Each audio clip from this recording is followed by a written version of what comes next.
नमस्कार, FM news देख रहे हैं आप। मैं हूं आपके साथ प्रतीक्षा चहल। यूपी इन्वेस्टर समिट के समापन समारोह में आज मुख्यमंत्री योगी आदित्यनाथ जनता को संबोधित करेंगे और समारोह से हुए कुल निवेश की जानकारी भी देंगे।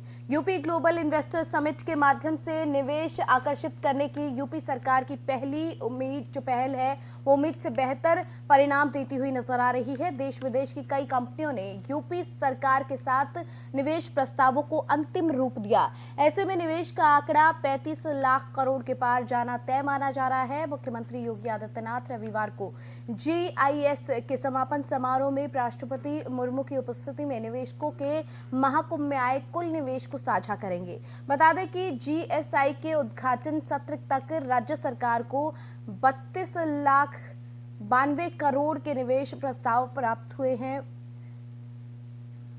माफ कीजिएगा, 32 लाख करोड़ से ज्यादा के निवेश प्रस्ताव प्राप्त हुए हैं। वहीं रिलायंस समूह के चेयरमैन मुकेश अंबानी ने 75,000 करोड़ और हिंदुजा ग्रुप ने 25,000 करोड़ के निवेश की घोषणा की थी।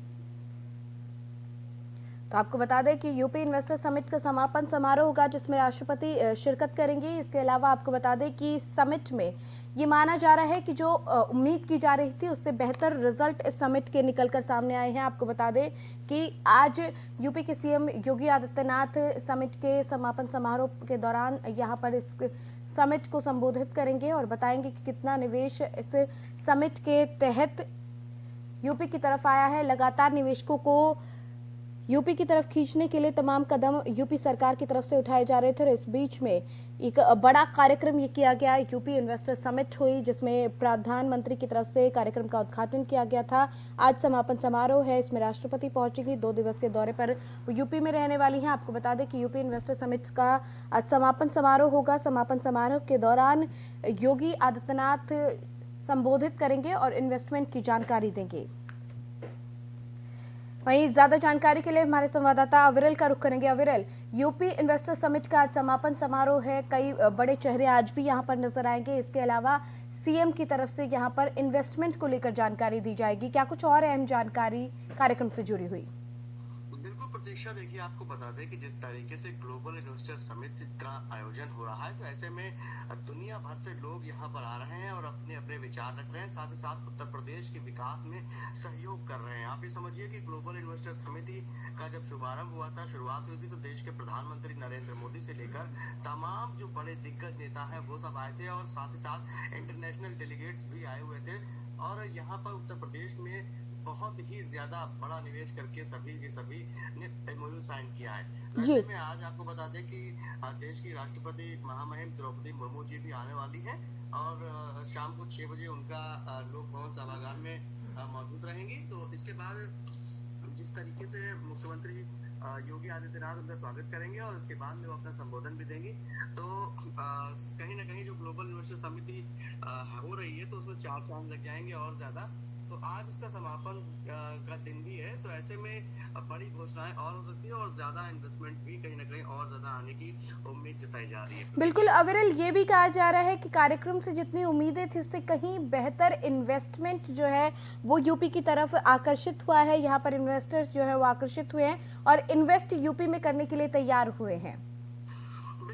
देखिए आपको बता दें कि जिस तरीके से इसके लिए पूरी तरीके से ग्लोबल इन्वेस्टर समिति के लिए एक रोड मैप तैयार किया गया था। उसके लिए तमाम देशों में जाकर रोड शो भी हुए थे, साथ ही साथ अपने लोकल स्तर देश में भी कई जगह रोड शो हुए थे। तो ऐसे में जितनी उम्मीद लगाई गई थी उस उम्मीद से बहुत ज्यादा इन्वेस्टमेंट MOU साइन हुए हैं। तो ऐसे में ये उत्तर प्रदेश के लिए गौरव की बात भी है और साथ ही साथ तारीफ काबिल भी है मुख्यमंत्री योगी आदित्यनाथ, जिन्होंने पूरी कड़ी मेहनत के साथ में इतना ज्यादा इन्वेस्टमेंट किया है। साथ ही साथ आपको बता दें कि इससे कहीं ज्यादा जो रोजगार के अवसर हैं वो सृजित होते हुए नजर आएंगे। करीब 93 लाख जो रोजगार है वो सृजित होने के पूरे आसार नजर आ रहे हैं। साथ ही साथ इससे ज्यादा भी कहीं ना कहीं रोजगार के अवसर सृजित होते हुए नजर आएंगे। वहीं दूसरी तरफ आपको बता दें कि पूरा फुल इंतजाम किया गया है सभी इन्वेस्टर्स के लिए। जो भी वहां आएंगे तो उनके लिए बैठने की उचित व्यवस्था, खाने पीने का तमाम जो इंतजाम होता है वो, और सुरक्षा व्यवस्था, साथ साथ ट्रैफिक की व्यवस्था, ये सभी पूरी तरीके से मैनेज किया गया है, बेहतर तरीके से चल रहा है। साथ ही साथ आपको ये भी बता दें कि उत्तर प्रदेश में निवेश करने का एक सबसे बड़ा कारण ये भी है कि उत्तर प्रदेश के मुख्यमंत्री योगी आदित्यनाथ ने निवेशकों के लिए एक पूरा माहौल बनाकर दिया है। साथ ही साथ उन्होंने जितने बार जी। भी कोई भी रोड शो किया है तो उसमें ये बताने की कोशिश की है कि उत्तर प्रदेश में अब किसी भी तरीके से अराजकता नहीं है और ना ही कोई माफिया और गुंडावाद चलता है, क्योंकि यहाँ पर जो पहले पूर्ववर्ती सरकारें चला करती थी उनमें जिस तरीके से योगी आदित्यनाथ बताते रहते हैं कि उनमें लगातार जो माफिया थे वो सरकार के समानांतर सरकार चलाया करते थे, तो उनके ऊपर में अब जिस तरीके से कार्रवाई की गई बिल्कुल अविरल, देखिए जिस तरीके से एक वक्त में जो यूपी हुआ करता था उसको हमेशा गुंडों का प्रदेश माना जाता था, ऐसा प्रदेश माना जाता था जहां पर कानून व्यवस्था किसी भी तरीके से सुचारू नहीं थी, ये माना जाता था। और इस बीच जब धीरे धीरे वक्त बदल रहा है और आज हम वहां पर इतने बड़े समिट को होते हुए देख रहे हैं, देश विदेश के जो निवेशक यहाँ पर पहुंच रहे हैं वो अपने आप में एक अलग तस्वीर यूपी की पेश कर रही है। बिल्कुल, आपको बता दें कि जिस तरीके से उत्तर प्रदेश के मुख्यमंत्री ने माफियावाद गुंडावाद के ऊपर में बुलडोजर चलाया है, उनकी छवि कहीं ना कहीं बुलडोजर बाबा के नाम से भी जनता के दिल पे बैठ गई थी। तो ऐसे में आप समझिए कि जैसे मुख्तार अंसारी, अतीक अहमद और ऐसे तमाम जो बड़े नाम है वो कहीं ना कहीं सरकार के समानांतर पूर्ववर्ती सरकारों में सरकार चलाया करते थे। तो ऐसे में उन पर जो कार्रवाई हुई है तो कहीं ना कहीं जो निवेशक हैं उनको ये दिखाई पड़ रहा है, सुरक्षा का माहौल भी नजर आ रहा है। तो ऐसे में अब सीधे तौर पर निवेशक पूरी तरीके से उम्मीद जताए हैं कि जहां भी वो निवेश करेंगे, इन्वेस्ट करेंगे तो वो सुरक्षित रहेगा। और साथ ही साथ मुख्यमंत्री योगी आदित्यनाथ के साथ साथ तमाम जो कैबिनेट के जो और मंत्री हैं उन्होंने बताया है कि आपके लिए उत्तर प्रदेश में बहुत ही अनुकूल माहौल दिया जा रहा है और साथ ही साथ आपके लिए पूरा सपोर्ट करने के लिए पूरी कैबिनेट है। साथ ही साथ देश के प्रधानमंत्री का जो विजन है डिजिटल इंडिया वो भी यहाँ पर सपना आपका पूरा होता हुआ नजर आएगा। इन तमाम मुद्दों के साथ में जिस तरीके से ग्लोबल इन्वेस्टर समिट का आयोजन किया गया था पूरी तरीके से फिलहाल अभी सफल होती हुई दिखाई पड़ रही है। प्रतीक्षा जी, बहुत शुक्रिया विरल इस तमाम जानकारी के लिए। तो कहीं ना कहीं यूपी इन्वेस्टर समिट का इंतजार सबको था और उम्मीद थी कि यूपी में इन्वेस्टमेंट आएगा तो प्रदेश का विकास होगा और देश के सबसे बड़े राज्य में जिस तरीके से विकास होगा उससे देश की एक अलग तस्वीर विश्व के पटल पर पेश होगी। और ऐसे में आज इन्वेस्टर समिट का समापन समारोह है और आज तस्वीर ये भी साफ हो जाएगी कि इस कार्यक्रम से कितना इन्वेस्टमेंट यूपी की तरफ आकर्षित हुआ है।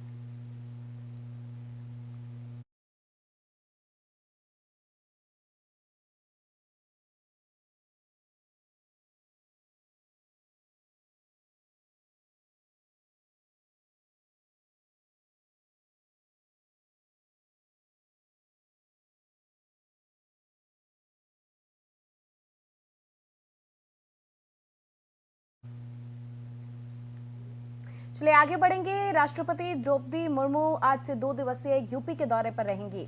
इस दौरान वो 3 दिवसीय ग्लोबल इन्वेस्टर समिट 2023 के समापन समारोह में हिस्सा लेंगी। बता दें कि निवेश के इस महाकुंभ में निवेश का आंकड़ा 35 लाख करोड़ से ऊपर भी पहुंच सकता है। यूपी के मुख्यमंत्री योगी आदित्यनाथ रविवार को GIS के समापन समारोह में राष्ट्रपति मुर्मू की उपस्थिति में निवेशकों के महाकुंभ में आए कुल निवेश को साझा करेंगे। बता दें कि GSI के उद्घाटन सत्र तक राज्य सरकार को 32.92 लाख करोड़ के निवेश प्रस्ताव प्राप्त हुए। वहीं रिलायंस समूह के चेयरमैन मुकेश अंबानी ने 75,000 करोड़ और हिंदुजा ग्रुप ने 25,000 करोड़ के निवेश की घोषणा की थी। शुक्रवार शाम तक GIS के माध्यम से आने वाले निवेश का आंकड़ा 33.92 लाख करोड़ को पार कर गया था। योगी आदित्यनाथ ने निवेशकों को धन्यवाद कहा था और साथ ही उन्हें हर तरह से मदद करने का आश्वासन भी दिया। अपने दौरे पर राष्ट्रपति मुर्मू निवेशकों और यूपी की जनता को संबोधित भी कर सकती हैं।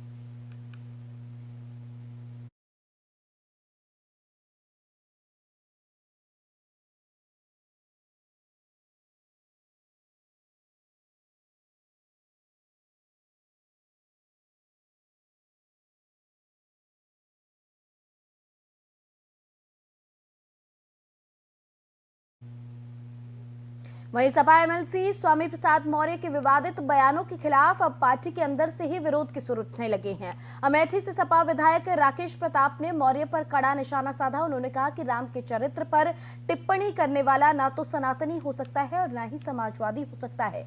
ऐसा करने वाला सिर्फ एक विक्षिप्त प्राणी हो सकता है। राकेश प्रताप ने कहा कि जब कोई राम के चरित्र पर या धर्म के आस्थाओं पर कुठाराघात करने का काम करेगा वो उसके विरोध में सबसे पहले सीना तान कर खड़े होंगे। उन्होंने कहा कि उनका दुर्भाग्य है कि स्वामी प्रसाद मौर्य उनके दल का नेता है और उनके दल का प्रतिनिधित्व कर रहा है। उन्होंने कहा कि राजनीति रहे ना रहे, विधायक रहूं ना रहूं, आगे टिकट रहे ना रहे, लेकिन जब धर्म पर उंगली उठेगी तो वो चुप नहीं रहेंगे। राम पर टिप्पणी करने वाला सनातनी और समाजवादी बिल्कुल नहीं हो सकता। उन्होंने कहा कि वो हमेशा राम और कृष्ण पर टिप्पणी करने वालों का विरोध करते रहेंगे। सपा विधायक राकेश प्रताप ने कहा कि उनके लिए किसी भी पद, प्रतिष्ठा और धन से ज्यादा सनातन धर्म और संस्कृति की रक्षा और इसका प्रसार महत्वपूर्ण है। इससे पहले भी उन्होंने मौर्य पर निशाना साधा। उन्होंने कहा था कि हमारे आदर्श राम है, उनका अपमान बर्दाश्त नहीं कर सकते। स्वामी प्रसाद मौर्य ने जो कहा, ये सपा की भाषा नहीं है, ये उनकी व्यक्तिगत भाषा और बयान है। सपा अध्यक्ष अखिलेश यादव को इस मामले पर खुद संज्ञान लेना चाहिए। हम भी उनसे मिलकर इस पर बातचीत करेंगे।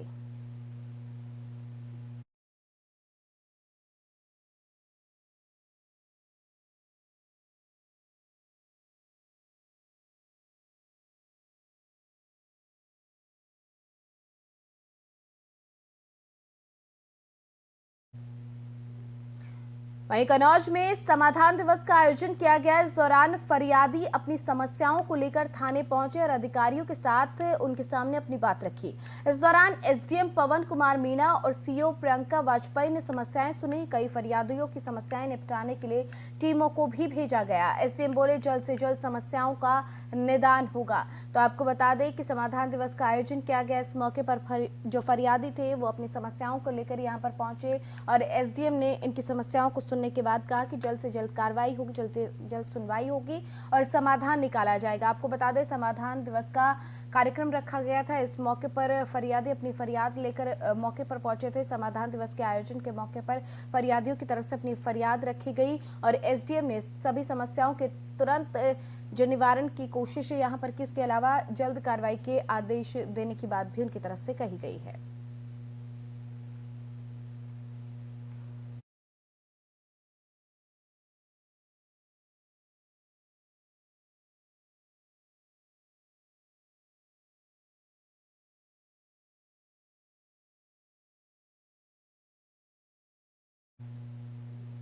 वहीं नोएडा के कोतवाली फेज 1 में स्थित सेक्टर 8 की जेजे कॉलोनी के एक झुग्गी में सिलेंडर फटने से आग लग गई। इस आग में 6 लोग झुलस गए।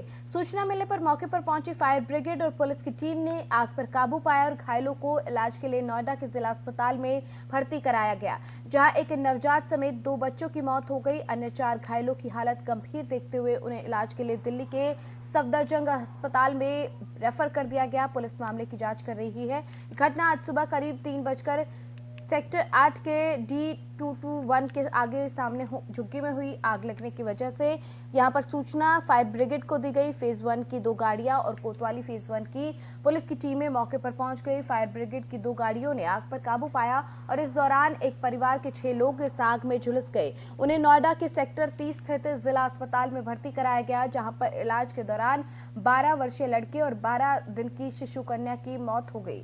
फायर ब्रिगेड के सीएसओ प्रदीप कुमार ने बताया कि प्रारंभिक जांच में आग गैस के सिलेंडर में लीकेज की वजह से लगने की बात सामने आई है।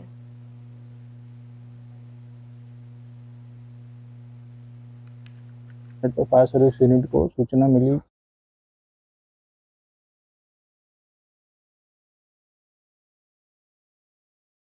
लगी है। त्वरित कार्रवाई करते हुए हमारे 2 गाड़ियां रवाना की गई हैं। तो 2.5 किलोमीटर थी, इसलिए 4 मिनट में हमारी गाड़ियां पहुंच गई हैं। वहां जाके देखा गया कि गैस सिलेंडर फटने से मकान में आग लगी हुई है। उसमें 6 लोग जो झुलस गए हैं, जिसमें से कि 2 लोग, एक पुत्र जो है 8 वर्ष का था और एक पुत्री जो नवजात शिशु थी वो लगभग 12 दिवस की थी। दोनों ही का पिता का नाम रिजवान है, की मृत्यु हो गई है। बाकी जो 4 लोग हैं उन लोगों को लोकल अस्पताल द्वारा सफदरगंज रेफर किया गया है। हमारे कर्मचारियों ने 20 मिनट में आग पे काबू पा लिया।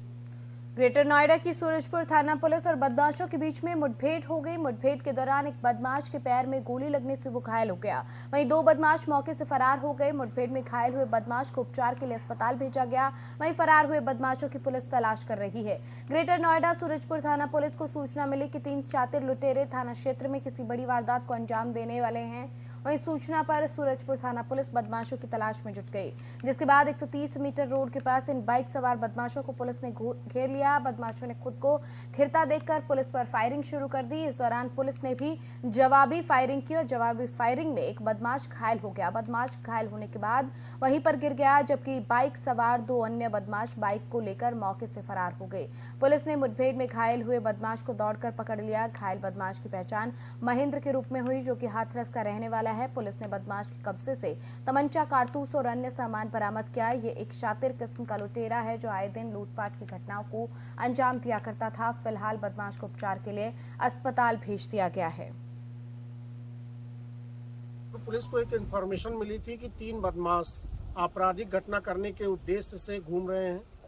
इस पर इंस्पेक्टर सूरजपुर द्वारा उनकी टीम के द्वारा घेराबंदी की गई। जब उनको ट्रैक किया गया और घेराबंदी की गई तो उसमें से बदमाश ने पुलिस पार्टी के ऊपर फायरिंग की। काउंटर एक्सचेंज में जवाबी कार्रवाई में एक बदमाश जिसका नाम महेंद्र है, वो हाथरस का रहने वाला है, उसके पैर में गोली लगी है। 2 बदमाश मौके से फरार हो गए हैं, जिसके लिए लगातार हमारी टीम दबिश दे रही है, लगातार घेराबंदी कर रही है, कॉम्बिंग कर रही है। जल्दी ही उनको भी हम गिरफ्तार कर लेंगे। जो गिरफ्तार बदमाश है, इसके ऊपर लगभग 2 दर्जन के करीब लूट के, डकैती के और हत्या के प्रयास के मुकदमे दर्ज हैं। इसके पास से तमंचा, कारतूस बरामद हुआ है। प्रारंभिक पूछताछ में इसने सूरजपुर, इकोटेक थर्ड आदि थानों में घटना करना स्वीकार किया। देखिए, आज सूरजपुर पुलिस को एक इंफॉर्मेशन मिली थी कि 3 बदमाश आपराधिक घटना करने के उद्देश्य से घूम रहे हैं। इस पर इंस्पेक्टर सूरजपुर द्वारा उनकी टीम के द्वारा घेराबंदी की गई। जब उनको ट्रैक किया गया और घेराबंदी की गई तो उसमें से बदमाश ने पुलिस पार्टी के ऊपर फायरिंग की। काउंटर एक्सचेंज में जवाबी कार्रवाई में एक बदमाश जिसका नाम महेंद्र है, वो हाथरस का रहने वाला है, उसके पैर में गोली लगी है। 2 बदमाश मौके से फरार हो गए हैं, जिसके लिए लगातार हमारी टीम दबिश दे रही है, लगातार घेराबंदी कर रही है, कॉम्बिंग कर रही है। जल्दी ही उनको भी हम गिरफ्तार कर लेंगे। जो गिरफ्तार बदमाश है, इसके ऊपर लगभग 2 दर्जन के करीब लूट के, डकैती के और हत्या के प्रयास के मुकदमे दर्ज हैं। इसके पास से तमंचा, कारतूस बरामद हुआ है।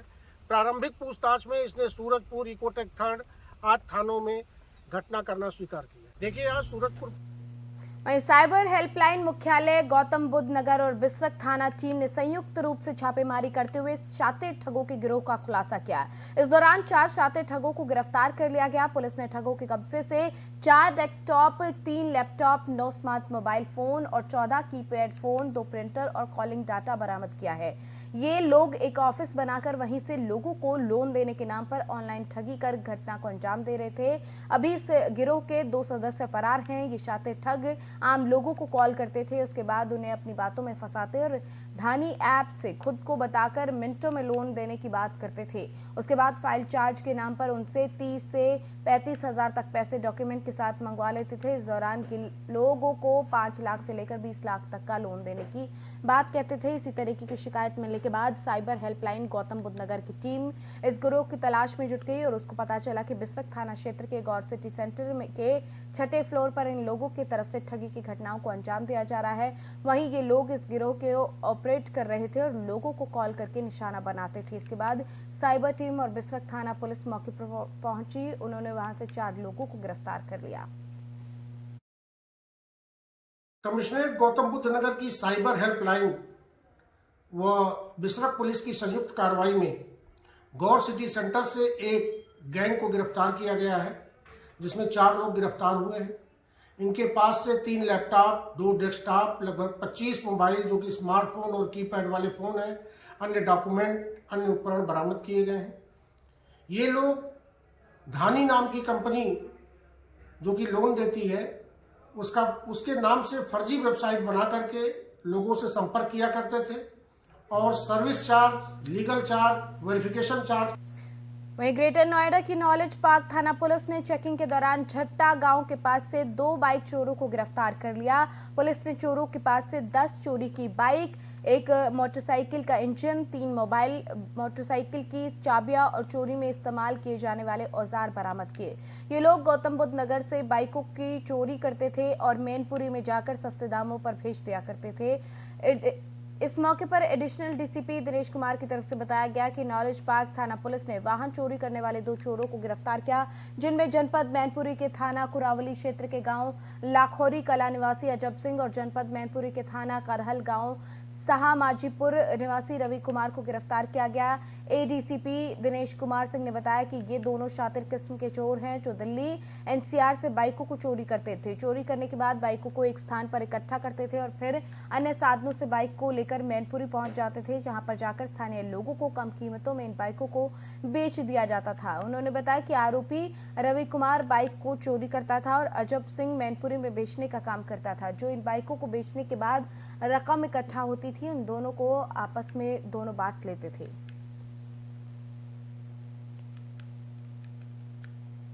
आज नॉलेज पार्क थाना अंतर्गत झट्टा के पास जो है 10 मोटरसाइकिल और एक कटा हुआ इंजन और उसके साथ पेचकस वगैरह टूल बॉक्स के साथ 2 अभियुक्त रवि और अजब थाना मैनपुरी के रहने वाले गिरफ्तार किए गए हैं।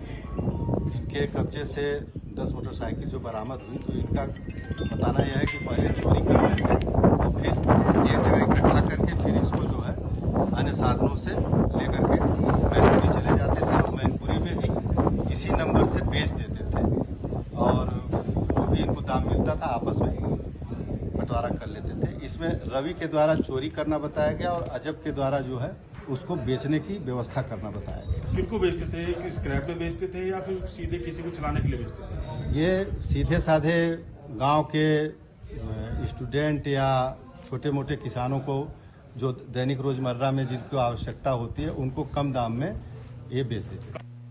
वहीं सोनभद्र में संदिग्ध परिस्थितियों में युवक ने फांसी लगाकर आत्महत्या कर ली। डाला चौकी के तहत बाड़ी गांव में युवक ने फांसी लगाकर अपनी जीवन लीला को खत्म कर लिया। जैसे इस बात की सूचना परिजनों को हुई तो घर में कोहराम मच गया। परिजनों का रो रो कर बुरा हाल है। सूचना पाकर मौके पर पहुंचे डाला चौकी इंचार्ज ने शव को कब्जे में लेकर पोस्टमार्टम के लिए जिला अस्पताल में भेज दिया और आगे की कार्रवाई की जा रही है।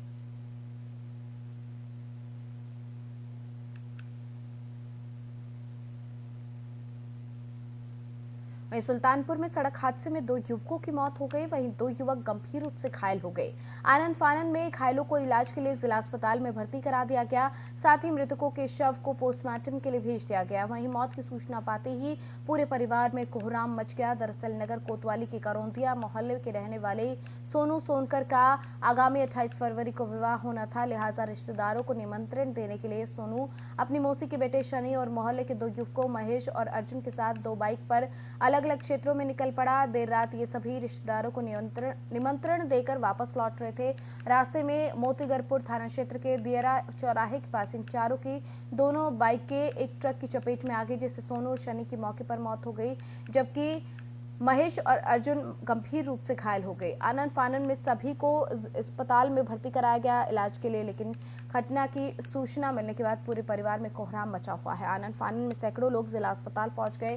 फिलहाल मृतकों के शव को पोस्टमार्टम के लिए भेजा गया है, साथ ही घायलों को इलाज के लिए अस्पताल में भर्ती कराया गया है। मोहल्ले के सोनू सनाब स्वर्गीय मंगल सोनकर और सनी सनाब साधुराम सोनकर ये सुबह 28 तारीख को सोनू और स्वर्गीय मंगल के लड़के की शादी 28 तारीख को थी, जो आज निमंत्रण बांटने सिमरी, दोस्तपुर और दियरा बाजार होते हुए आ रहे थे। दियरा चौराहे पे अचानक वो आ रहे थे, अचानक जो है ट्रक के चपेट में आ गए, एक्सीडेंट हो गया, दोनों लोगों की मृत्यु।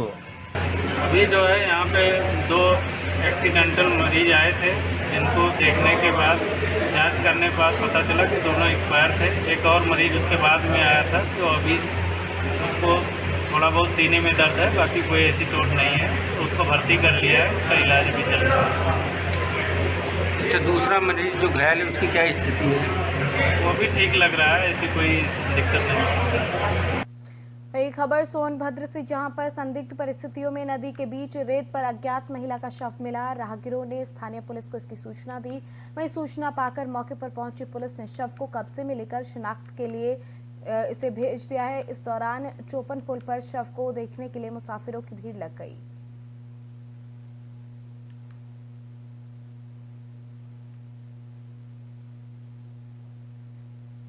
वहीं देश की आजादी के लिए कुर्बान हुए अमर शहीद सुभाष चंद्र बोस की स्थलीय बंगाल से गंगा को प्रदूषण से आजादी दिलाने के साथ साथ जमीन और जंगल बचाने के लिए एक दंपत्ति ने मुहिम छेड़ दी। ये मुहिम गंगा को निर्मल बनाने के मजबूत इरादे और कुछ कर गुजरने के जज्बे के साथ शुरू हुई। दंपत्ति सुबोध चक्रवर्ती और रोमा चक्रवर्ती बंगाल से दिल्ली तक 1500 किलोमीटर की पदयात्रा पर हैं। शनिवार को पर्यावरण बचाओ का संकल्प दोनों दंपत्ति लेकर NH2 से पैदल गुजरते हुए नजर आए। दोनों ने बताया कि देश दुनिया को ग्रीन बनाने को हम दोनों एक संदेश लेकर जा रहे हैं। जल, जमीन और जंगल बचाने के लिए हम दोनों पदयात्रा पर हैं। देश के महामहिम राष्ट्रपति द्रौपदी मुर्मू से मिलकर हम अपनी मांग पत्र उन्हें सौंपेंगे। दुर्गापुर से आ रहे हैं, हम दिल्ली जा रहे हैं। हम महामहिम राष्ट्रपति द्रौपदी मुर्मू मैडम से मिलने के लिए जा रहे हैं। पैदल जाने का उद्देश्य ये है कि हम अगर फ्लाइट में या ट्रेन में या गाड़ी में जाते तो भी होता था, पर पैदल जाने से हर राज्य में से हम जो गुजर रहे हैं, मीडिया के बंधु लोग पकड़ रहे हैं कि क्या क्या काम के लिए जा रहे हैं, ये हम एक मैसेज दे रहे हैं। और रास्ते में जो पेड़ जो कटिंग हो रहा है, जो 6 लेन का जो वजह से जो पेड़ कटिंग हुआ है, उसका भी हम लोग को एक बहुत बड़ा अनुभव मिला है। राष्ट्रपति के मिलने से उद्देश्य है कि पृथ्वी बचाओ, हम उनको बोलेंगे जैसे पेड़ वेड़ ना कटिंग हो वैसा बोलेंगे उनको। और जैसे मैं महिला हूँ ना, तो हम जा रहे रास्ते से, तो टॉयलेट के लिए हमको बहुत परेशानी हो रही है रास्ते में, तो उनको ये बात भी थोड़ा बताएंगे ताकि ये इधर भी चलिए, यूपी की खबरों में फिलहाल मेरे साथ इतना ही, लेकिन देश और दुनिया की तमाम खबरों को देखने के लिए बने रहिए हमारे साथ। नमस्कार।